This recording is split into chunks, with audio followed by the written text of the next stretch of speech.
बिस्मिल्लाहिर रहमानिर रहीम।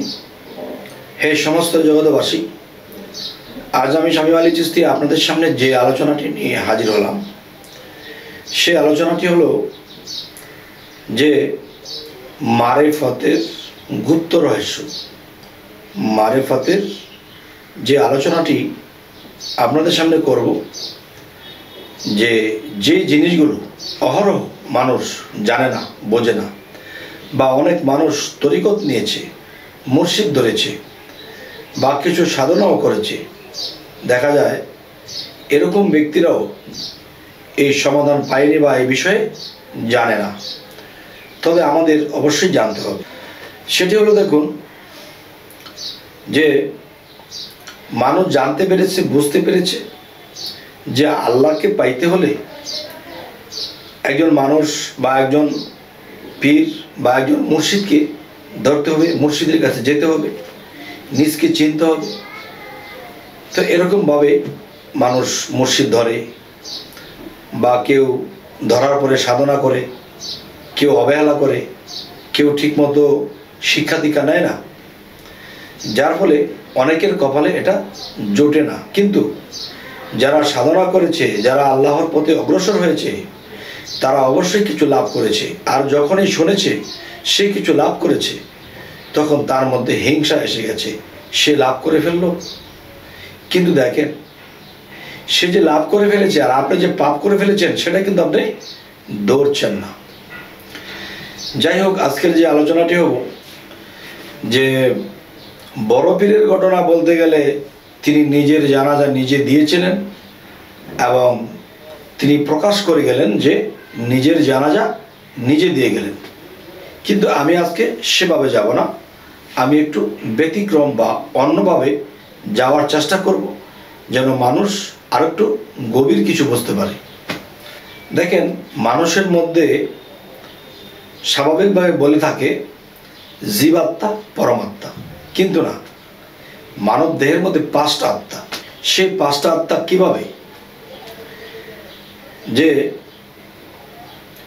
আরবিতেও 5টা আত্মার নাম আছে, সাংস্কৃতিক ভাষাতেও 5টা আত্মার নাম আছে। আর সেই 5টা আত্মা দিয়েই 5টা জিনিসের তৈরি।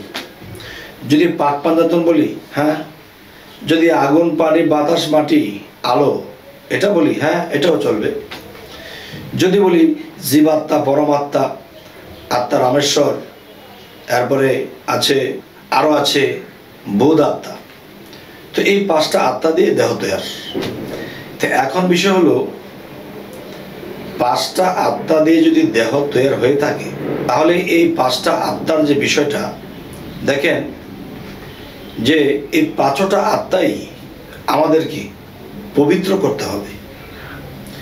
তো এখন দেখা যায় যারা পানি দ্বারা ওযু করে এই দেহটাকে বা এই মাটির, শুধু যে মাটির যে খাঁচাটা, এটাকে কিন্তু ধৌত করছে। মূলত মাটির খাঁচাকে কেন ধৌত করব? এখানে ধৌত করতে হবে এই দেহের মধ্যে আরো 5টি দেহ আছে, সেই 5টি দেহকেও আমাদের ধৌত করতে হবে। আচ্ছা, এরপর কি হবে? কোরআনে আল্লাহ কি বলেছে? যে নিজেকে পবিত্র করলো সেই সফল কাম। শুধু মাটির দেহটাকে ধুয়েছি, এতে কিন্তু পবিত্র না, আর এতে কিন্তু সফল কাম নয়।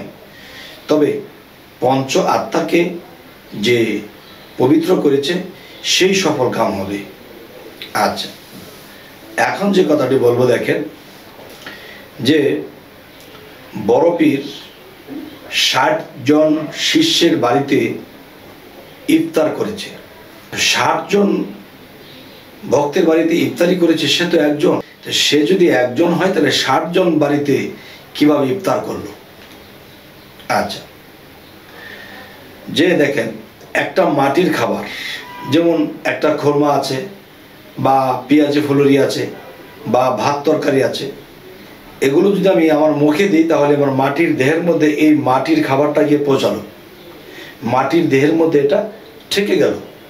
বড় পীর যে কোনো একটি জায়গায় বা একটি ভক্তের বাড়িতে এই দেহ নিয়ে তিনি খাবার দাবার খেয়েছিলেন। তাহলে আরো 59টি দেহ কোত্থেকে পেল? যে ভক্ত যখন খাবার দিল তখন তাকে খাইতে দেখেছে।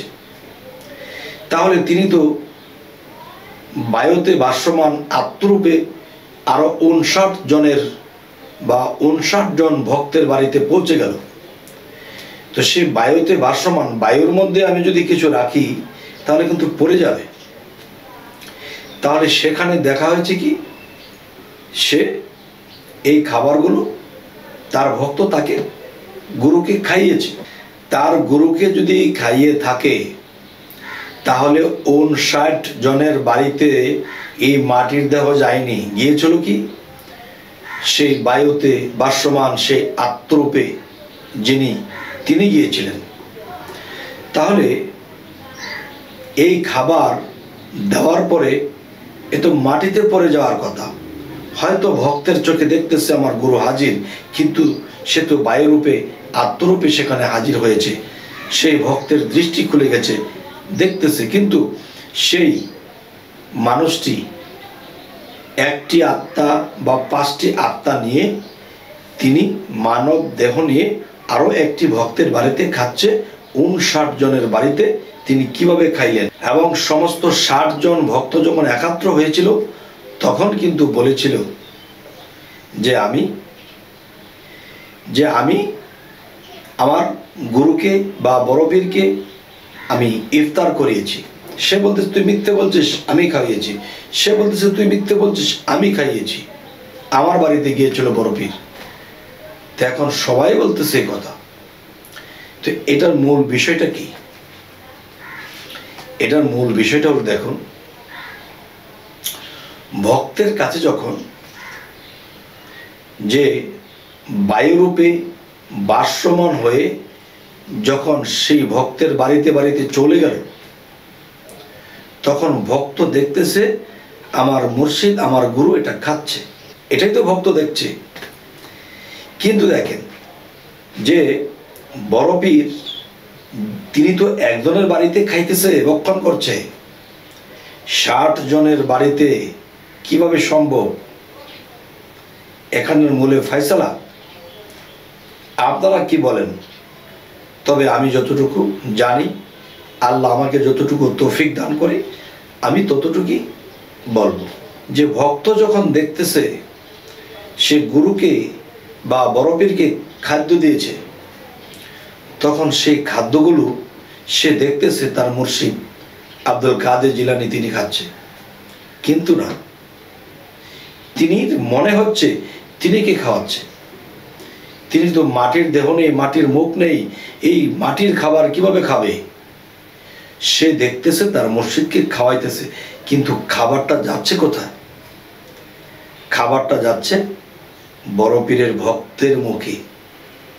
আর ভক্তের মুখে কথা বলে, ভক্তের মুখে খায়, ভক্তের মুখে আদেশ দিচ্ছে, এবং ভক্তের ফলাফল ভক্তের মধ্য থেকে ঘটে যাচ্ছে। সুবহানাল্লাহ। তাহলে যদি কেউ বলে যে না এটা নয়, কোনটা? যে বড়পীর নিজেই খেয়েছে, তাহলে মাটির দেহ এক বাড়িতে রয়েছে আর বাকিটা বায়ুতে ভাসমান, বায়ুর মধ্যে কিছু রাখলে সেটা নিচে পড়ে যাবে। তার মানে দেখেছে বড়পীর খেয়েছে, কিন্তু খেয়েছে ভক্তের মধ্যে। আপনারা কে বলেন? গেল এই বিষয়ে। এবার আসবো যে যতক্ষণ পর্যন্ত মানুষ এই কয়েকটা সাধনা না করবে ততক্ষণ পর্যন্ত তার আত্মার উদ্ধার করতে পারবে না। দেখেন, আপনি ঘুমিয়ে আছি, ঘুমের ঘরে চলে গেছেন এমুক বন্ধুর বাড়িতে, বন্ধুর সাথে দেখা হয়েছে, বন্ধুর সাথে টাকা পয়সা লেনদেন করা হয়েছে। এখন ঘুম থেকে উঠে আপনি বন্ধুর বাড়িতে বাস্তবে গিয়েছেন, গিয়ে বলতেছে বন্ধু তোমাকে কিন্তু টাকা পয়সা দেওয়া হয়ে গেছে। দোস্ত কবে দিলি? এই আজকে রাত্রে ঘুমের ঘরে স্বপ্নে দিয়েছি। তো স্বপ্নে যে সে দিয়েছিল সে তো এটা পায়নি, এবং সে বন্ধু তো তাকে দেখেনি। তাহলে সেখানে কে গেল? সে যে স্বপ্নে সেখানে গিয়েছে, বন্ধুকে টাকা দিয়েছে, দেখেছে তো সত্য, মিথ্যা নয়। যদি তাই হয় তাহলে এটা কে গেল? এক। দ্বিতীয়ত বন্ধু বলতেছে না আমার সাথে তো তোমার রাত্রে দেখা হয় নাই, স্বপ্নেও দেখা হয় নাই, আর তুমি বলছো টাকা দিয়েছো।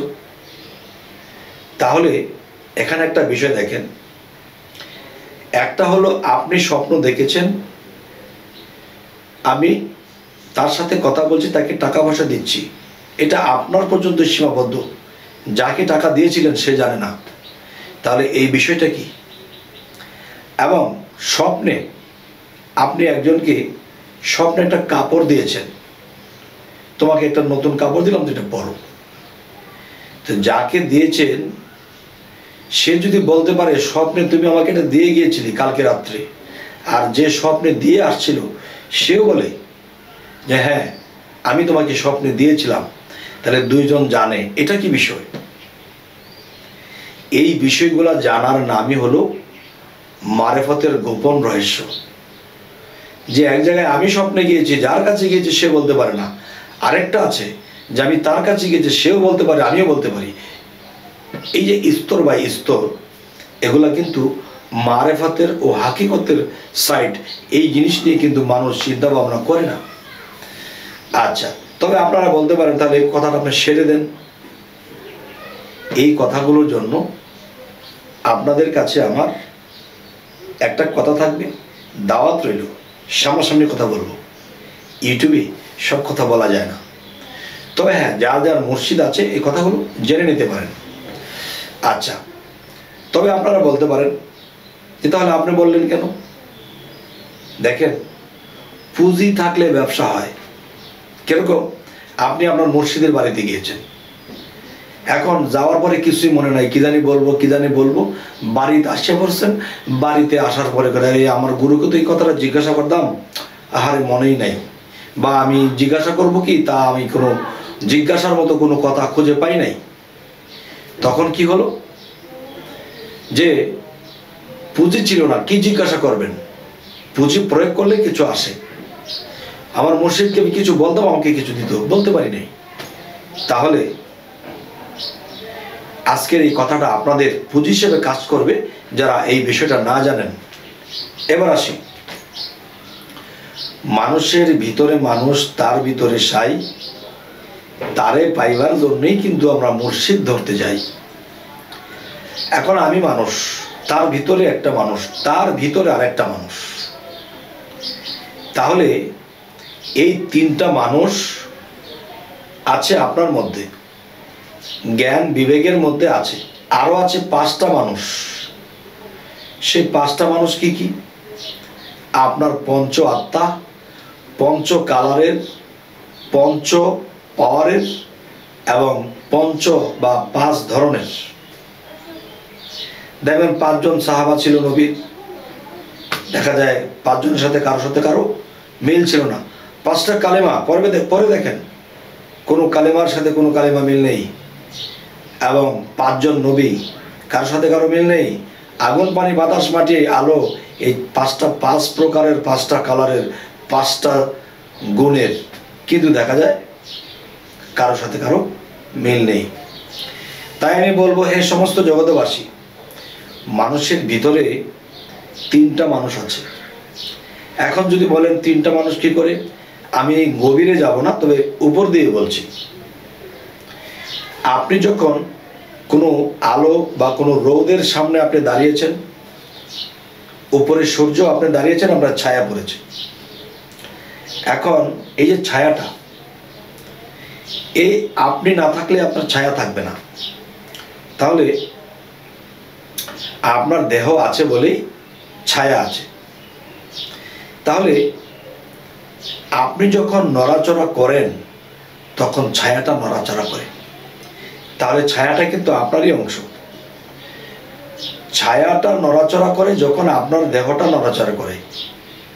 আর আপনার ভিতরে কে নড়ে, এরপরে আপনি নড়েন, এরপরে ছায়া নড়ে। তাহলে আপনার মধ্যে বাহ্যিক জগতে গেলে তিনটা পাই, তাহলে ভিতরের জগতেও আরো তিনটা আছে।